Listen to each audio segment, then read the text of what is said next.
गुजरात में प्रधानमंत्री नरेंद्र मोदी ने कहा कि भारत को 2047 तक विकसित राष्ट्र बनाने के लिए आत्मनिर्भरता जरूरी है। उन्होंने चिप से लेकर शिप तक सब कुछ भारत में बनाने का संकल्प दोहराया। समुद्री क्षेत्र को मजबूती देने के लिए सरकार ने बड़े जहाजों को अब इंफ्रास्ट्रक्चर की मान्यता दे दी है।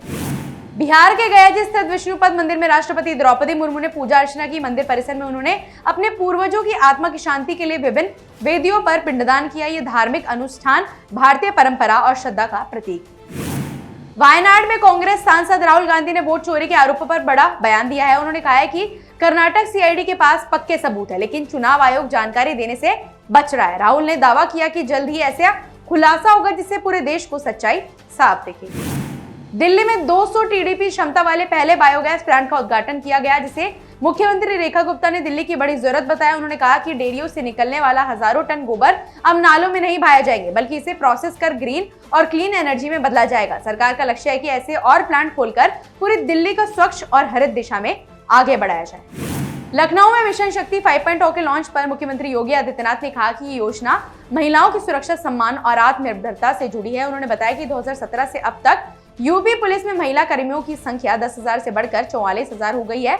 हर भर्ती में 20% पद महिलाओं के लिए आरक्षित है और उन्हें समय पर प्रशिक्षण भी दिया जा रहा है। चमोली के नंदप्रयाग स्थित नंदा नगर में बादल फटने की घटना के बाद आईटीबीपी, एसडीआरएफ, एनडीआरएफ और प्रशासन की संयुक्त टीमों ने राहत और बचाव कार्य जारी रखा है। अब तक 1 व्यक्ति को बचाया गया, 2 को सुरक्षित निकाला गया, 7 शव बरामद हुए और 5 पशुओं को भी बचाया गया। लापता लोगों की तलाश अभी भी जारी है।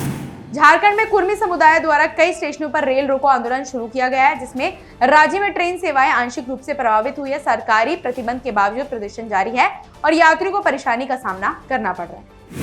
मुंबई अहमदाबाद बुलेट ट्रेन परियोजना में बड़ा मील का पत्थर हासिल हुआ है, जहां एनएटीएम तकनीक से 4.8 किलोमीटर लंबी सुरंग का निर्माण पूरा हुआ है। यह सुरंग 21 किलोमीटर की अंडर सी टनल का हिस्सा है, जो बीकेसी से शिल्प फाटा तक फैली है और इसमें 7 किलोमीटर का हिस्सा ठाणे खीर्क के नीचे है। रेल मंत्री अश्विनी वैष्णव ने बताया कि परियोजना का पहला चरण 2027 तक शुरू हो जाएगा।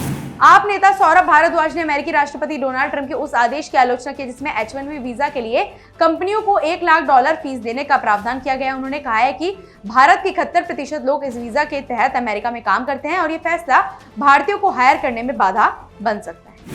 मुंबई में इंडियन पुलिस फाउंडेशन के वार्षिक कार्यक्रम में मुख्यमंत्री देवेंद्र फडणवीस ने कहा कि अपराध प्राचीन काल से मौजूद है, बस उनका स्वरूप बदलता रहता है। उन्होंने वेदों और कौटिल्य के अर्थशास्त्र में अपराध और कानून व्यवस्था के उल्लेख का जिक्र किया। उन्होंने पुलिस व्यवस्था को समय के साथ और मजबूत बनाने की आवश्यकता पर भी बल दिया। तमिलगा वैतनिक कगजम के संस्थापक और अभिनेता विजय थालापति ने डीएमके सरकार पर उनके राजनीतिक कार्यक्रमों के लिए शर्तें लगाने का आरोप लगाया। उन्होंने सवाल उठाया कि क्या प्रधानमंत्री या गृह मंत्री के दौरे पर भी ऐसे शर्तें लगाई जाती है। विजय ने कहा कि जनता उनके साथ है और वह इन बाधाओं से डरने वाले नहीं है।